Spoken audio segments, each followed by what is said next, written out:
জন্যই আমার এই অবস্থা। এই অভিশাপ থেকে কবে মুক্তি পাবেন আপনি? আমারও যে পরিবারের কাছে যেতে মন চায়। চিন্তা করো না মৌরানী, একদিন ঠিক আমাদেরকে কেউ না কেউ সাহায্য করতে আসবে। আমার এই ফুলের মধু যদি কোনো পাখি ওষুধ মনে করে খায়, তাহলে আমি এই অভিশাপ থেকে মুক্তি পেয়ে যাব। কিন্তু রাজকুমারী, পাখিরা যে মধু খায় না, তাই তো তোমাকে আমি আমার সঙ্গে রেখেছি। তুমি জঙ্গলে গিয়ে দেখবে কোনো পাখি যদি অসুস্থ থাকে, তাহলে তাকে তুমি আমার এই ফুলের কথা বলবে। সে যদি এই ফুলের মধু খায়, তাহলে আমিও তুমি মুক্তি পেয়ে যাব। আর তোমার কথা তারা বিশ্বাস করবে, কারণ তুমি ফুলের মধুর রাজা। মৌরানী জঙ্গলে জঙ্গলে ঘুরতে লাগলো ও অসুস্থ পাখিদের খোঁজ করতে লাগলো। তখন সে একটা টুনির দেখা পায় ও সে টুনিকে জিজ্ঞেস করলো, কি ব্যাপার টুনি, তোমার কি হয়েছে? আমি উড়তে গিয়ে পড়ে গেছি। আমার ডানা ছোট, তাই আমি উড়তে পারি না। উপর থেকে পড়ে আমার একটি ডানা ভেঙে গেছে।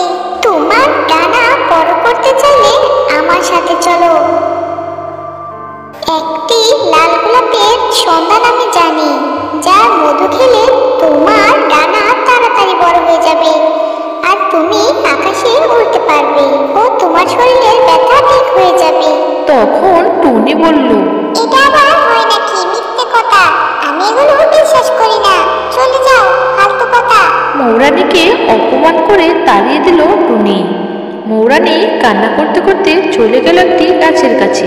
সেইখানে গিয়ে সে দেখতে পেল একটি কাক কান্না করছে। তখন মৌরানী কাকটিকে জিজ্ঞেস করলো, তোমার কি হয়েছে? তখন কাকটি বলল, কিছুদিন হলো আমি চোখে ঝাপসা ঝাপসা দেখি, মনে হয় আমি অন্ধ হয়ে যাব।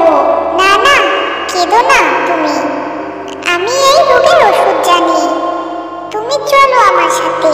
ঠিক আছে চলো, এর আগে না হয় আমি অন্ধ হয়ে যাই। তারপর কাক ও মৌরানী চলে গেল সেই বাগানে। কাকটি সেই গোলাপ থেকে মদ পান করে। তারপর এক নিমেষেই সেখান থেকে একটি সুন্দরী পরী বেরিয়ে আসে। সেই পরীকে একটি সাধু অভিশাপ দিয়ে ফুল বানিয়ে দিয়েছিল। এখন সে মুক্ত। তারপর পরী তার জাদু দিয়ে কাকের চোখও ভালো করে দেয়। তে সবাই খুশি হয়ে যায় ও সবাই তাদের পরিবারের কাছে ফিরে যায়। বন্ধুরা, আমাদের এই গল্পটি ভালো লেগে থাকলে আমাদের চ্যানেলটিকে অবশ্যই একটি লাইক করে সাবস্ক্রাইব করে পাশে থাকুন।